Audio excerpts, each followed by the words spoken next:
All right, so you've thrown us a real curveball this A time. real gem, you mean? Yeah, Bill Kaufman's Up the Down Staircase. I mean, Yes. this book really took off when it first hit the scene, Oh, absolutely. February 66, and by March 68, boom, 27 printings. That's wild. It really captured something. But it wasn't just the book, was it? No. Warner Bros., Pictures, they jumped on that right away. Sandy Ah. Dennis starring.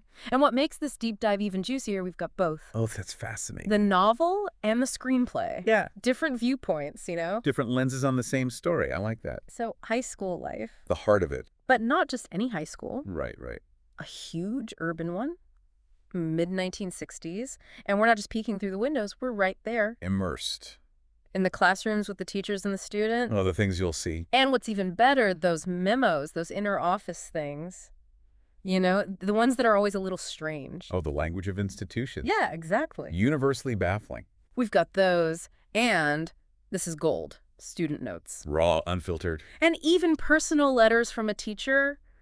She's navigating this whole scene. It's like a time capsule, you know. A perfect snapshot. A specific moment in education. But you know what? As we unpack this, I bet you'll see some things that'll make you think, hold on, that sounds kind of familiar. Oh, the parallels.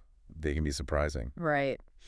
All right, let's talk about what we've got. This all-access pass. We've got classroom scenes. You're right there. The bell's ringing. You can practically smell the chalk dust. Exactly. And those inner office memos, like we said, the lifeblood of any institution. The pulse of bureaucracy. And then the student notes. They're not holding back. And even better, a teacher's letters. She's spilling the tea. Our mission here to really get down in the trenches with this stuff. Deep dive, right? Exactly. To the core of it all. What was teaching really like back then? What was learning really like? We want you to walk away with a clear picture. Multiple perspectives. Surprising stuff. So, are you ready to jump into Miss Barrett's classroom? Oh, lead the way. Let's go. Classroom 304, first day.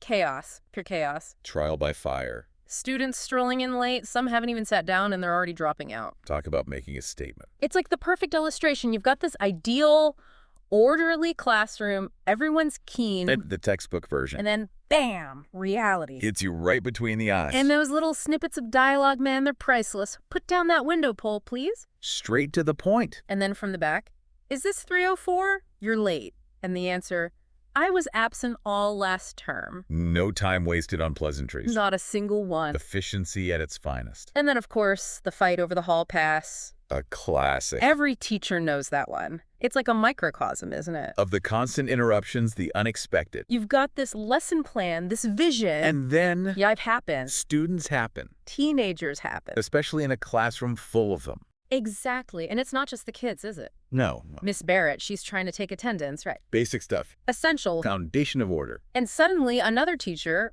Borden, got a minute, need you to fill out this form.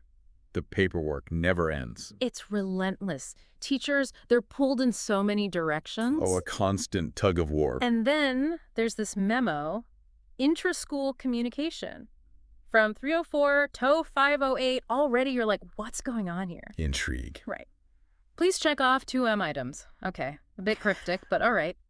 And then, almost casually, a boy fell off his chair. Just another day at the office. It's bizarre, right? This mix of, you know, the bureaucratic stuff. Mundane. And then life just throwing a curveball. The unpredictable. So what's your take on this? All this chaos on day one, what does it tell us about teaching in this kind of environment? Well, for me, it really emphasizes that adaptability is key. You can plan all you want. Oh, yeah. But that classroom, it's a living, breathing thing. It's got a mind of its own. Exactly. Yeah. And Miss Barrett, bless her heart, she's a newcomer. Idealistic. Full of enthusiasm. Fresh out of, you know, teacher training. Where everything's neat and tidy. Right. The theory. And then she walks into this. It's a baptism by fire. She even thinks to herself, nothing in my courses had prepared me for this. It's a wake-up call, isn't it? A reality check of the highest order. Yeah. And you know what? This tension, this clash between what she expected and what she's actually facing, it's a theme, a big one. It runs deep.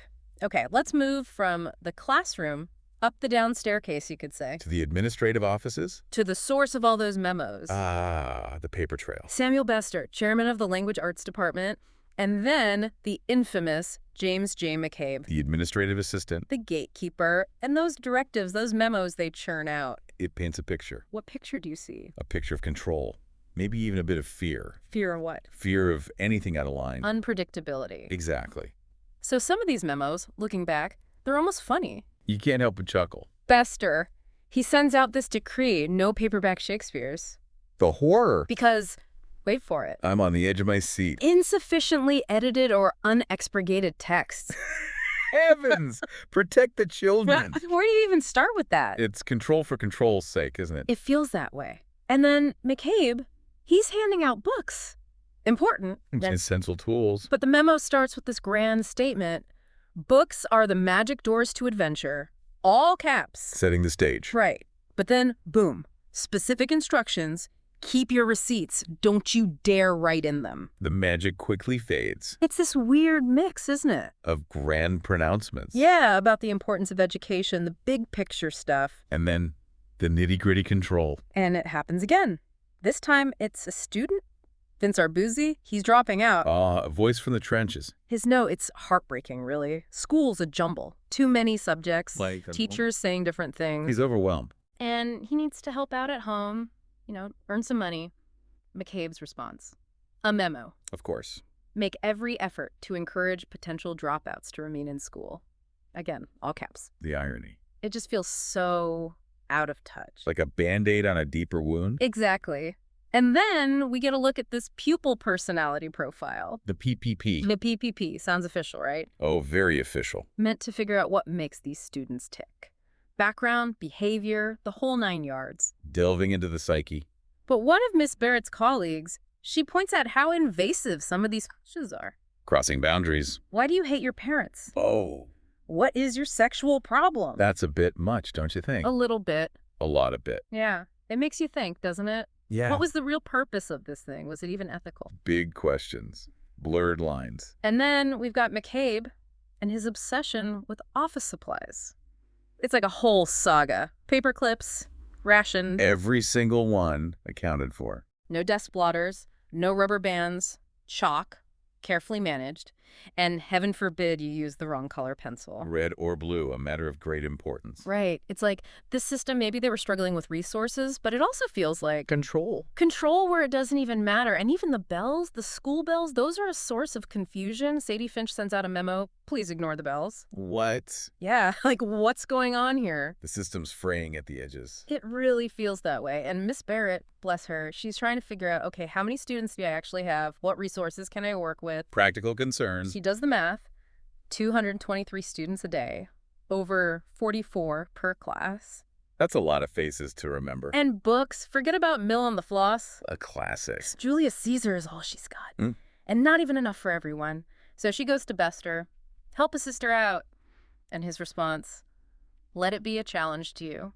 Oh, helpful. Not really. It's like they're saying, sink or swim, kid. And don't expect a life raft. Exactly. So what does that tell you, that kind of response from the higher-ups?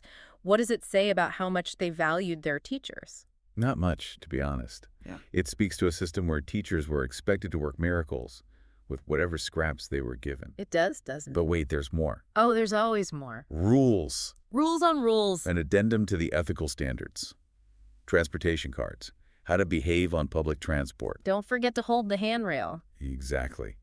Then, lavatory passes, wooden only, absolutely no writing allowed. No secret messages. And of course, the memos, The infamous memos. detailing disruptions, other classes, assembly. It never ends. And then, this is interesting, Edward Williams, he fires back. Accusations of teacher prejudice. A different perspective. Things aren't always black and white. Multiple sides to every story. And Miss Barrett, she's got this dry wit. McCabe wants a list of students who left before checkout. She thinks, how can I send him a list of kids who aren't even here? Bureaucracy at its finest. Right. Her room's a mess. Broken window, missing shelves, no desk drawers.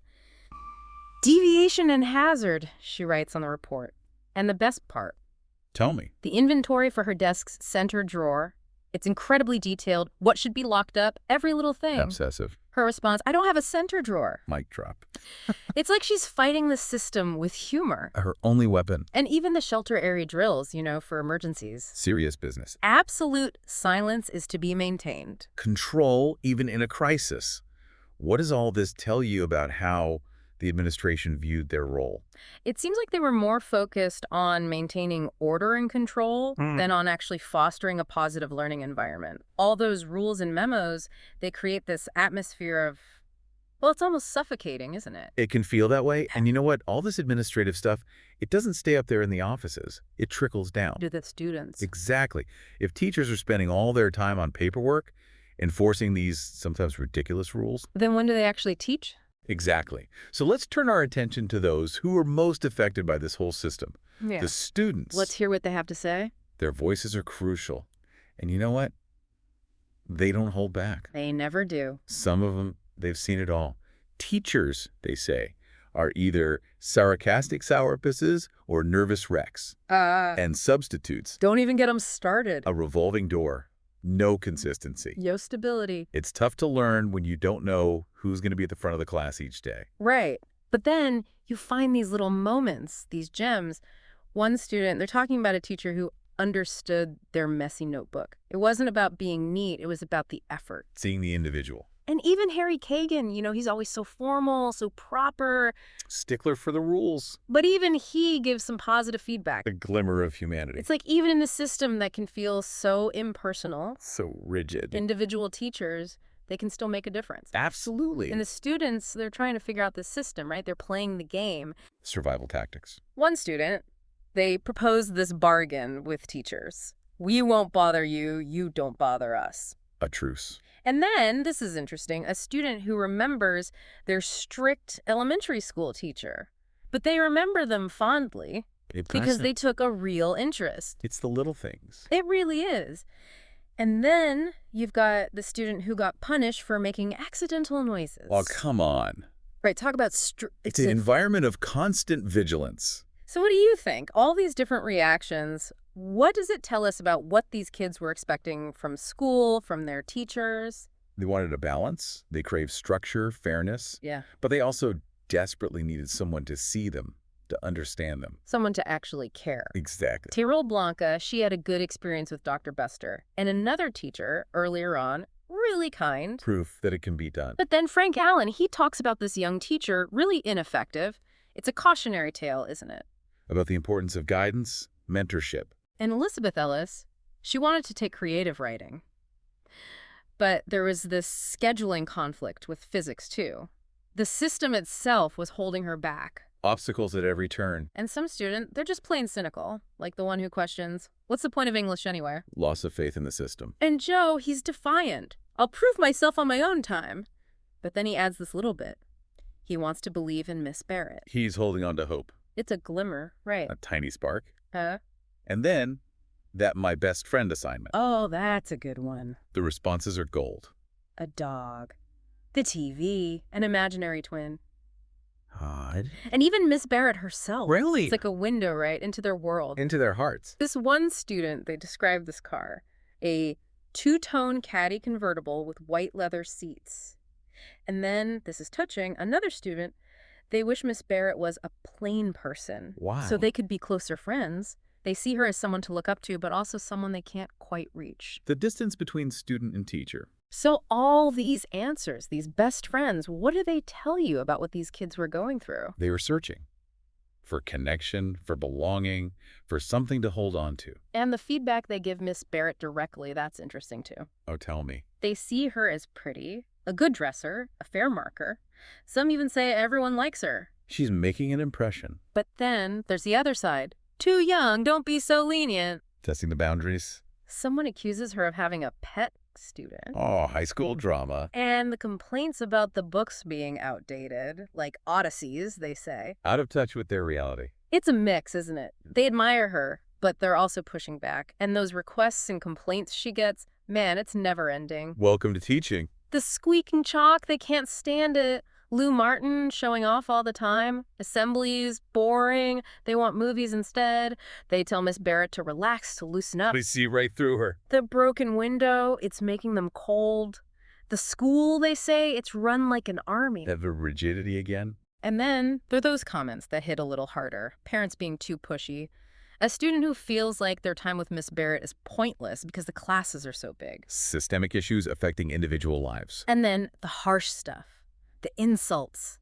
the digs about her appearance. Teenagers can be cruel.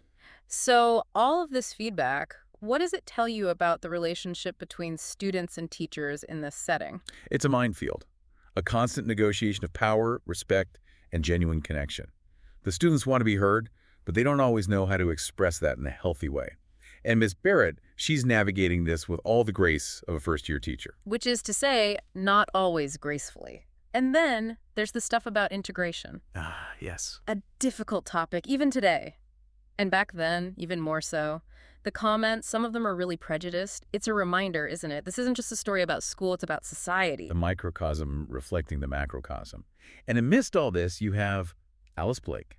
Alice? Her notebook. It's a gold mine. Doodles. Observations about Miss Barrett. And then there's Polly Berenger. Young love. And that poem, I'm a stranger and afraid in a world I never made. It's like she's speaking for every teenager who's ever felt lost. Timeless and universal. And as she falls for this Polly, her jealousy of Miss Barrett grows, and her own life starts to feel unreal, like a dream. Adolescence. So when you look at all these students, all their different voices, what's the big picture? What was it like for them at Calvin Coolidge? A mixed bag. Some thrived, some just survived. They were all trying to figure out who they were, where they fit in. All against the backdrop of this huge impersonal system. A system that didn't always have their best interests at heart. Now let's shift gears. Let's step into Miss Barrett's shoes. Her letters, they're like a diary, you know? An intimate glimpse into her struggles. We see her idealism, her hope, clashing with the reality of that classroom. The daily grind. The paperwork, the rules. She wants to connect with these kids. Her intentions are good. But they're not all on the same page, are they? Some of them, they're way behind. And those rules, those regulations, they're like a straitjacket. Suffocating creativity. And her interactions with her colleagues, they add another layer to this. Paul Berenger, he's flirty, cynical. Mary Lewis, the overworked martyr. Archetypes of the teaching profession. And then you've got the desk despots, the blackboard barons, as Paul calls them. The nicknames say it all. They've got a name for everything. A way to cope. With the absurdity of it all. Exactly.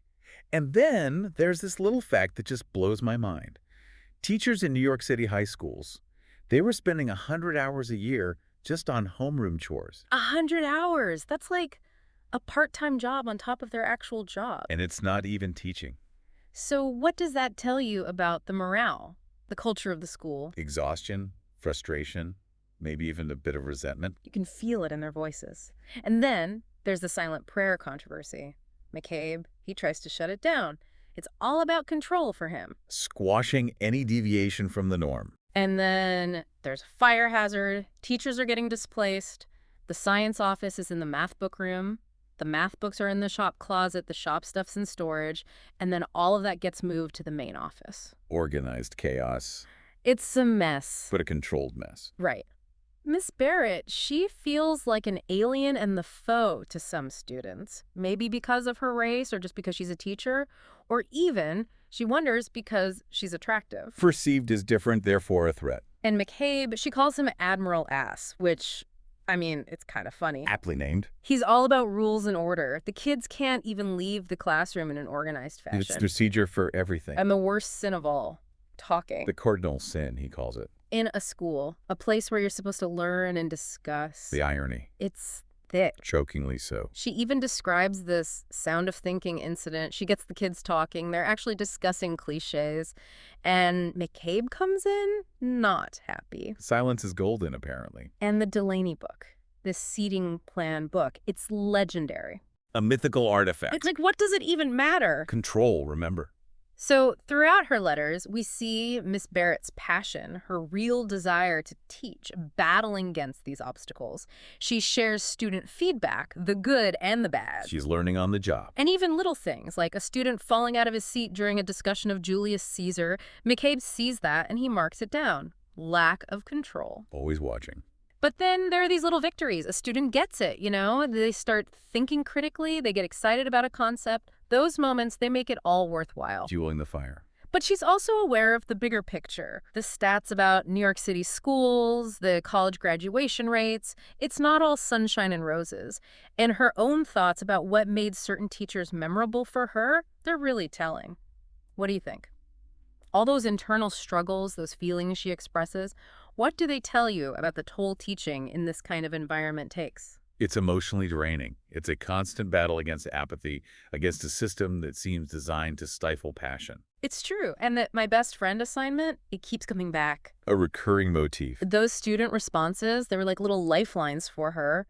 And then there's that courtroom drama she creates. Improvisation. Jose Rodriguez, he plays the judge. It's powerful. A breakthrough moment. She realizes to make a permanent difference in the life of a child, that's the real reward. The true measure of success. But then there's the flip side. The dropout rates for Black and Puerto Rican students, the system's failing them. Systemic inequities. And then we see the students' creative writing, poems about snow, the subway, love, integration. It's like when they're given a chance, They blossom. they really do. And Paul Berenger, he writes these satirical lyrics for a song called Open School. Classic Paul. And the school's alma mater song, The Purple and Gold, there's confusion about the lyrics. It's like even their identity is a bit muddled. In the principal speeches, they're all cliches. No real substance. Just go through the motions. And the faculty show, they do this parody, Three Little Maids from School. Finding humor in the darkness. It's their way of coping, right? Absolutely. Yeah. And Paul, he's deeply cynical about teaching. He hates the characters he has to write about, thinks they're unrealistic. And the faculty show, he refuses to be in it. He's checked out. Disillusioned. And McCabe, he's still on his power trip. Won't accept late excuses, even if there was a fire on the BMT, which, by the way, there wasn't. The rules are absolute. No exceptions. The pupil personality profile comes back. The idea, they say, is to understand the students, their emotions, their background. A noble goal. But then there's Evelyn Lazar, a tragic story. The school, they don't do enough to help her. Paul, he just says, sauve qui peut.